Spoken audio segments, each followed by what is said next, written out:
정치권 소식 알아보겠습니다. 새해 첫날인 오늘 정치권은 최상목 대통령 권한대행이 어제 헌법재판관을 일부 임명한 데 대한 파장이 이어지고 있습니다. 여야 모두 각자 다른 이유로 반발했는데요. 국회 연결해 보겠습니다. 윤솔 기자. 네, 국회입니다. 최상목 대통령 권한대행이 어제 오후 헌법재판관 2명을 임명한 것과 관련해 여야 모두 비판의 목소리를 냈습니다. 강조점엔 차이가 있습니다. 국민의힘은 임명 자체에, 더불어민주당은 일부만 임명한 것에 각각 반발한 건데요.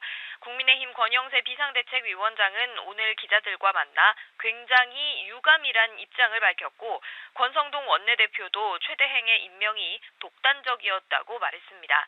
국민의힘은 논평을 내고 헌법재판관 임명은 헌법기관의 구성을 변경하는 적극적 권한 행사라며 수의 과정에 대한 고민을 생략한 결정이라고 비판했습니다.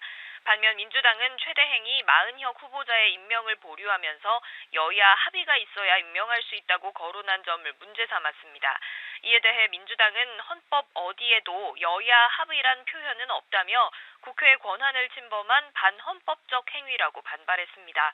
강유정 원내대변인은 논평을 통해 합의가 안 됐다는 건 사실에도 위배된다며 긴 협상의 시름 끝에 11월 말 여야 합의가 이루어진 사항이라고 지적했습니다. 이런 가운데 우원식 국회의장은 권한쟁의 심판을 청구하는 방안을 유력하게 검토하고 있습니다. 정부가 후보자 3명 중 1명만 임명하면서 국회 몫의 헌법재판소 구성 권리를 침해했다고 보고 헌법재판소의 판단을 받아보겠다는 겁니다. 구체적인 입장은 머지않아 우 의장이 직접 밝힐 거로 예상됩니다. 새해 첫날 모습도 전해주시죠. 여야가 나란히 참사 현장을 또 찾는다고요. 네, 그렇습니다. 오늘 아침 여야는 처음 현충원으로 향했습니다. 국민의힘은 권영세 비상대책위원장을 중심으로 지도부가 현충원을 찾아 묘역을 참배했고, 더불어민주당에선 원내 지도부가 우원식 국회의장 등 국회의장단과 함께 현충원 참배에 나섰습니다. 여야 지도부는 다른 일정을 최소화하고 여객기 참사가 발생한 전남 무안을 각자 찾는데요. 앞서 여야는 어제 국회 차원의 제주항공 참사수습대책위원회를 공동으로 구성하는 데 합의했습니다.